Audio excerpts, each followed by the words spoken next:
Half kilo cake 3 tyre ആയിട്ട് ചെയ്യാൻ പറ്റുമോ? അതൊരു പരീക്ഷണമായിരുന്നു. ഇത്തരം പരീക്ഷണങ്ങളൊക്കെ ചെയ്യാൻ ഏറ്റവും നല്ലത് നമ്മുടെ വീട്ടിലുള്ളവരുടെയോ അല്ലെങ്കിൽ നമ്മുടെ കൂട്ടുകാരുടെയോ ബർത്ത്ഡേക്കാണ്. എന്തായാലും ഇത്തവണ അതിനേരെയായത് എൻ്റെ സ്വന്തം കൂട്ടുകാരി തന്നെയായിരുന്നു. അവളുടെ ഫേവറേറ്റ് ആയിരുന്നു ചോക്ലേറ്റ് കേക്ക്. എന്തോരം കേക്ക് കൊടുത്താലും ഒട്ടും മതിയാവാത്ത ഒരാളായിരുന്നു എൻ്റെ കൂട്ടുകാരി.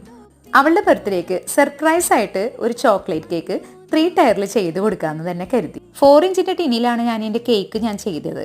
പിന്നീട് ചെറിയ ലെയറുകളൊക്കെ ഞാൻ കട്ട് ചെയ്തെടുക്കുകയായിരുന്നു. ഈ കേക്ക് ചെയ്ത് കഴിഞ്ഞപ്പോൾ നല്ല ക്യൂട്ടായിരുന്നു കാണാൻ. പക്ഷേ ഇത് പ്രിപ്പയർ ചെയ്യാനായിട്ട് നല്ല ബുദ്ധിമുട്ടായിരുന്നു. മിനി വേർഷൻ ആണെങ്കിലും അത് അത്രയും ബുദ്ധിമുട്ട് അതിനുണ്ടായിരുന്നു. എന്തായാലും എൻ്റെ കൂട്ടുകാരിക്ക് ഒരു 3 ടയർ കേക്ക് മുറിക്കണമെന്ന് ഭയങ്കര ആഗ്രഹമായിരുന്നു. 1/2 കിലോയിൽ തന്നെ ഞാനത് ചെയ്തു കൊടുത്തു. ഇതാണ് എൻ്റെ കൂട്ടുകാരി കല. കേക്കൊക്കെ മുറിക്കാനായിട്ട് ഒരുപാട് ലേറ്റ് ആയെങ്കിലും ആ മൊമെന്റ്സ് എല്ലാം ഞങ്ങൾ ഒരുപാട് എൻജോയ് ചെയ്തു. ഈ ഒരു കേക്ക് കൂടാണ് കലയുടെ ഹസ്ബൻഡ് മറ്റൊരു കേക്ക് കൂടി ഓർഡർ ചെയ്തിട്ടുണ്ടായിരുന്നു. സിമ്പിൾ ആയിട്ടുള്ള റൈറ്റിങ്സ് മാത്രമായിരുന്നു അതിൽ.